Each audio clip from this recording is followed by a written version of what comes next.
Agora no estúdio, ao vivo, uma conversa esclarecedora com nosso convidado. Pois é, nosso convidado vai estar com a gente através de videochamada, é o professor Jack Brandão, é professor doutor, é pesquisador imagético, é um camarada que está se dedicando a pesquisar essa questão do mundo atual, mundo virtual, hoje está deixando até muita gente para baixo, né? Deixando muita gente até deprimida por conta de não se achar popular nas redes sociais, mas ele vai esclarecer mais pra gente, porque afinal de contas ele é especialista nesse assunto. Vamos a São Paulo agora com o professor Jack Brandão. Professor Jack, bom dia. Bom dia a todos os ouvintes, aos telespectadores, porque de uma forma ou de outra esse programa também vai pela internet, vai pelas redes sociais. É um prazer estar aqui com vocês. Prazer nosso tê-lo conosco, e quero saber, primeiramente, que região de São Paulo o senhor está agora? Aqui é a Zona Sul, na cidade de Embu-Guaçu. É uma cidade muito pequena, próximo a São Paulo, pertinho de São Paulo, né? Aham. Bom, no extremo da Zona Sul. E eu queria então que o senhor apresentasse para a gente essa área do senhor, das suas pesquisas, o que é um pesquisador imagético, professor? Isso é uma pergunta muito interessante. Nós trabalhamos há muitos anos com a questão da imagem. E quando eu falo questão da imagem, nós temos que lembrar o seguinte: nós estamos cercados de imagem por todos os lados. De modo especial, quando nós pensamos na questão da própria internet hoje, possibilitou que nós tenhamos maior acesso a elas. Só que o grande problema, que eu acredito, é que nós não damos importância às imagens e achamos que nós as dominamos. Só que é exatamente o contrário. Elas nos dominam de uma forma extremamente intensa. Eu vou dar um exemplo. Eu criei um termo chamado iconotropismo. O que vem a ser o iconotropismo? Da mesma forma que as plantas buscam a luz, que nós chamamos de fototropismo, nós somos iconotrópicos. Ícono é uma palavra grega que significa imagem. Então, nós buscamos a imagem de uma forma muito intensa. Muito intensa. E não nos damos conta disso. E é aí que nós nos perdemos no mar de imagens que nós temos. De modo especial, hoje, a própria questão da selfie, né? Então, nós queremos, as redes sociais nos impõem a necessidade de buscar imagens, nos impõem a necessidade de buscar, conhecer e criar outras imagens, a ponto de nós criarmos um outro mundo que não existe.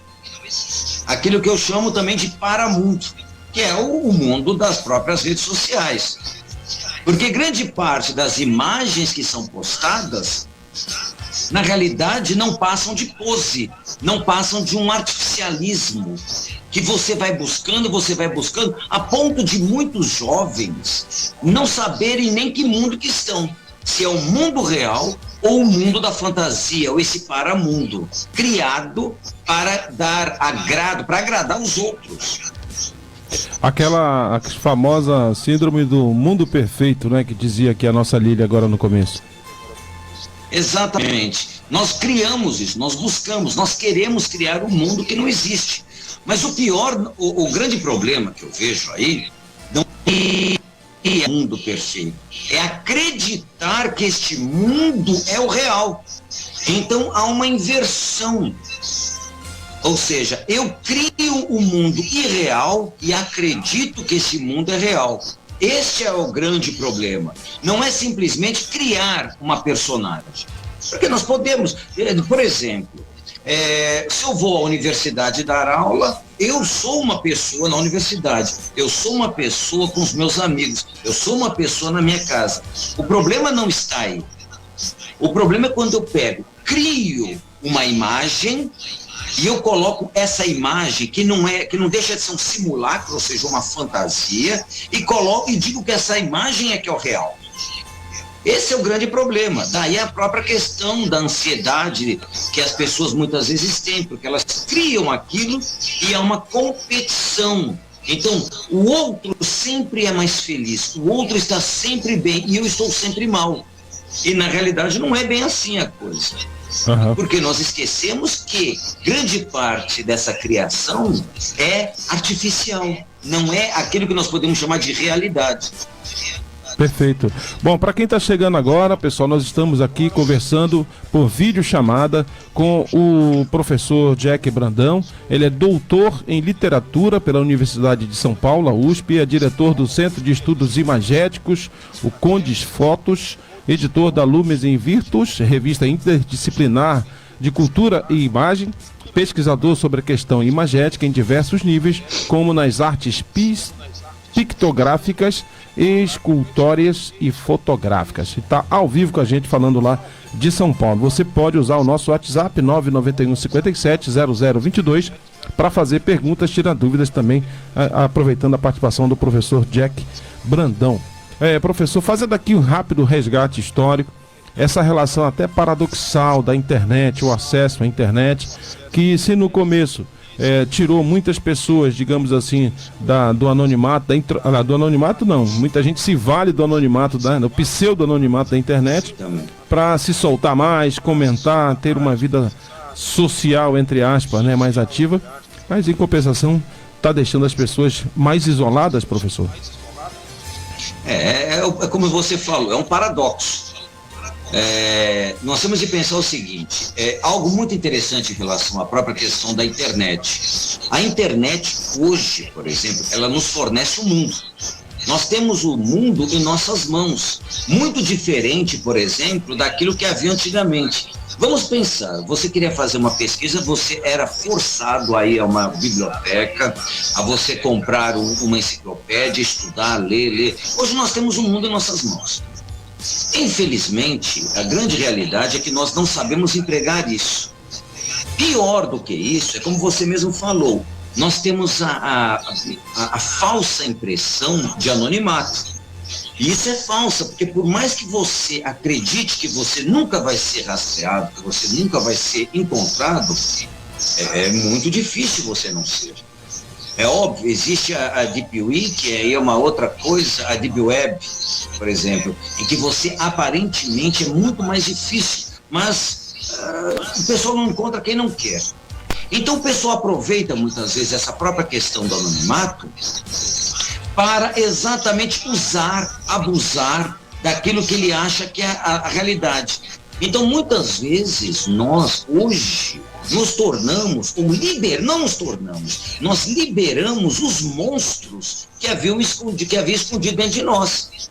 Então a internet nos possibilitou isso. Nós temos aí uma onda de ódio, de racismo, de misoginia absurda. Então, porque as pessoas realmente se valem disso daí. Então elas querem criar algo na falsa impressão de que estão protegidas pelo Black Mirror, ou seja, por esse espelho negro que é a própria tela do computador, que é a tela da internet, do celular, por exemplo, né?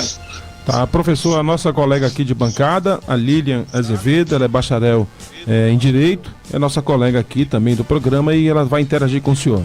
Bom dia, professor. Opa, Lilian. Bom dia.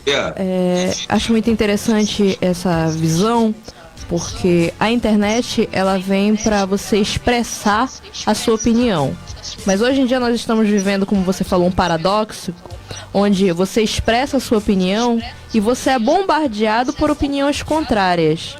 A sua opinião não virou somente sua opinião. A sua opinião tem que ser tem que ter a aprovação de todo mundo. E é uma coisa que não acontece na internet. E isso influencia muito na vida das pessoas. Porque você chega, você fala uma coisa e de repente você vê diversas pessoas dizendo que o que você está falando está errado. Uhum. sendo que era uma opinião pessoal. A gente vê muito isso, principalmente com as digitais influencers, que tá bombando agora, atores e atrizes que usam a internet, expõem a imagem, né? São obrigados a passar essa imagem perfeita, e qualquer erro traz consequências, de certa forma. Principalmente dentro do aplicativo do Instagram, não é verdade? Exatamente. Algo importante nós temos de pensar o seguinte: esses próprios influenciadores digitais, por exemplo, nem todo influenciador digital ele teria a priori a capacidade de influenciar alguém. Começa por aí. Mas hoje impõe-se isso de uma tal forma que as pessoas acreditam e enxergam esses influenciadores como a verdade absoluta. Então, a partir do momento que eles ditam as suas regras de uma forma correta ou incorreta, isso não vem ao caso, se torna fato. Isso é extremamente perigoso, de modo especial para os mais jovens. E eu digo isso porque, vamos usar a mídia que você falou, que é o próprio Instagram. O Instagram, ele é extremamente pernicioso para os mais jovens. Isso já é comprovado cientificamente. Exatamente por quê? Porque cria-se um padrão e você tem que seguir aquele padrão. Então, a mesma coisa que você falou, eu exponho uma ideia, ou de repente eu quero colaborar ou não colaborar com uma determinada ideia que surge, eu exponho minha opinião. Se não for do agrado de alguns, em vez de as pessoas aceitarem a diferença e argumentar, não, já partem para o ataque. Então isso é extremamente ruim. Então nós vivemos hoje uma onda de ataques e contra-ataques, que na realidade o que ele está fazendo? Está mostrando a própria questão da imagem. Eu posto uma imagem que na realidade não é minha imagem. E eu tenho que seguir um padrão. Então as pessoas, por isso que os jovens, os mais jovens, eles sofrem demais com o próprio Instagram, que deveria ser algo extremamente agradável para você postar. De repente, há um tempo atrás você tirava suas fotos e como você expunha para a sua família. Havia antigamente, não tão antigamente, mas até pouco tempo atrás, os álbuns de família. Então você chegava para um grupo muito pequeno e você expunha determinadas fotos, determinados acontecimentos, determinados momentos que valiam a pena. Hoje não, é aquilo que a gente havia colocado no início. As pessoas querem expor aquilo que não necessariamente viveram. Quantas pessoas criam imagens de locais que eles foram simplesmente para dizer que estavam lá? Aí a própria questão da selfie. Quantas pessoas se arriscam a morrer para tentar, muitas vezes, colocar uma imagem nas redes sociais para mostrar, eu estive aqui. Então é algo triste isso. É muito triste você, primeiro, não poder expor suas ideias, porque os outros são contra. Por que são contra? Porque foge de um padrão. Não adianta eu colocar uma foto, por exemplo, no quintal da minha casa, uma casa lotada de blocos à vista, uma casa simples, porque muitas pessoas vão falar, olha, a pessoa.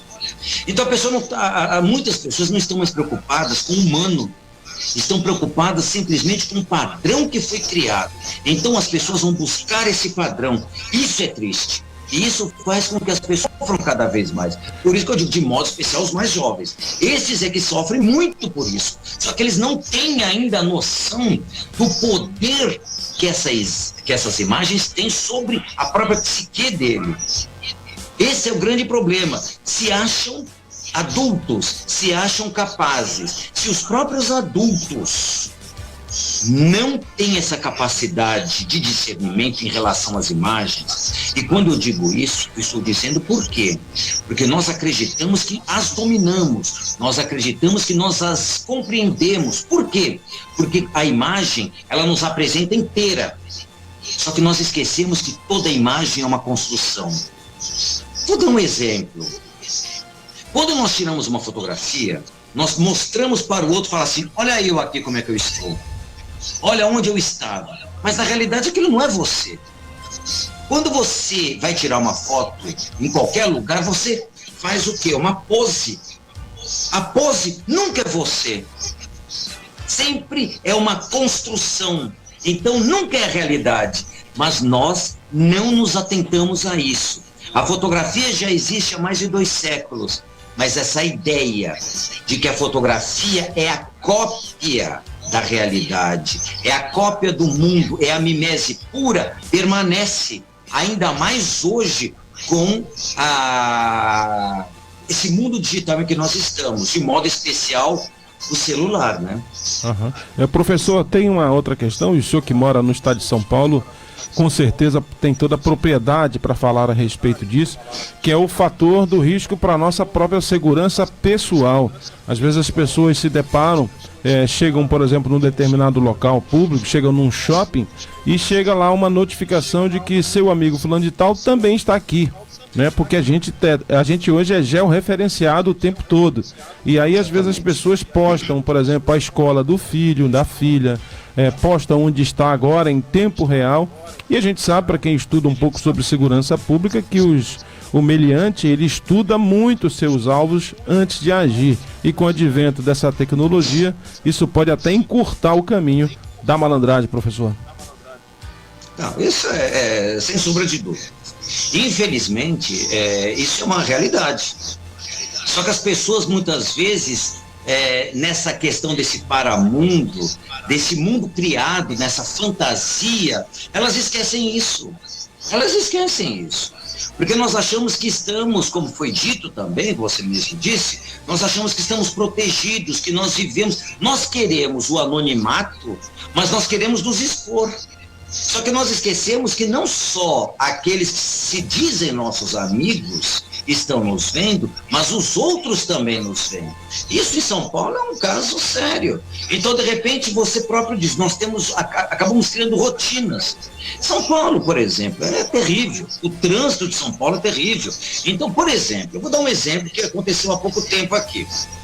No primeiro semestre, tinha um empresário que estava pegando uma avenida aqui da Zona Sul, estava se dirigindo provavelmente ao colégio do filho, levando o colégio do filho, pararam um motoqueiro, havia o carona e o motoqueiro, simplesmente o cara estava com o vidro aberto, alvejaram o cara. Agora, por quê? Não se sabe. Mas eles sabiam onde ele estava. Eles sabiam, ou seja, esperaram um momento, pararam no farol, havia trânsito, pronto. Então as pessoas sabem. Então esse é um dos problemas. Outro problema que eu acho muito sério, as pessoas se arriscam. Eu vejo São Paulo, o trânsito é terrível também. O cara vai tentar tirar uma selfie no meio da Avenida Paulista no horário de rush. De repente passa um ônibus com tudo, o cara acaba caindo. O cara vai para um prédio, vai tirar uma selfie e acaba caindo do prédio. Porque ele quer tirar a melhor foto para mostrar que ele pode. Então as pessoas não têm mais noção. Então elas perderam realmente isso. E como você mesmo disse, hoje as pessoas sabem onde nós estamos, as pessoas sabem onde as pessoas estão. Você não consegue mais se esconder dos outros. Não sei se é muito bom ou se é muito ruim isso. Ok, a Lília tem mais uma pergunta para a gente fechar esse bate-papo com o professor Jack. Essa necessidade de se expor também vem de uma necessidade de aprovação da sociedade, né? Você está buscando aprovação. E qual a melhor forma de se lidar com essa necessidade de aprovação? É você postar, não se importando com as críticas, de certa forma? Postar aquilo que você tem vontade? É um grande problema isso daí. Por que eu digo que é um grande problema? Como eu havia dito, Lilian, nós temos a certeza de que as pessoas acreditam na nossa verdade construída.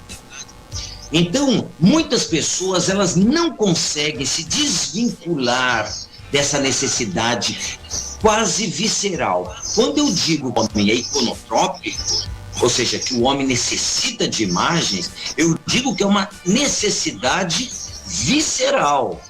Sem a imagem, nós não somos homens, nós não somos seres humanos. Agora, essa necessidade implicaria uma tomada de consciência extremamente forte. Só que nem todas as pessoas têm essa capacidade. Então, como eu disse, nós somos inundados, estamos inundados pela imagem de uma forma tão poderosa que nós não conseguimos romper os grilhões de uma maneira tão fácil. Se a pessoa não for uma pessoa extremamente centrada, e olha que os centrados também se deixam levar, é muito difícil você conseguir romper isso, porque não é fácil você, por exemplo, lutar contra uma sociedade toda que vai te impor certos valores de uma forma extremamente perniciosa. De repente nós temos as propagandas da televisão que só mostram, por exemplo, mulheres loiras, bonitas, como aquele vira um padrão. Quem está fora daquilo sente vergonha, sente medo. Então é muito complicado, é muito difícil você fazer isso. Você precisa ter um centramento muito grande, a menos que você abandone tudo. A menos que você abandone tudo. E é um outro problema, porque eu não acredito que abandonar seja uma forma eficaz de você lutar contra alguma coisa. E também não é fácil você lutar contra essa sociedade. Uhum. Não é fácil você lutar contra um status quo que está aí de uma tal forma inserido numa sociedade como a brasileira, que a sociedade brasileira é uma sociedade extremamente perversa. Nós achamos que a sociedade brasileira, há muito atrás se dizia que a sociedade brasileira, que o brasileiro é um povo cordial, que é um povo amigo. Não é, nunca foi. Nós temos que lembrar que o Brasil teve escravidão até agora, até o século XIX, e essa escravidão continua. Então, esse ranço social, essa exclusão social, ela existe ainda na sociedade brasileira. Então, como romper isso? É muito difícil, é muito difícil. Então, não são quaisquer pessoas, por exemplo, que conseguem se libertar disso, né?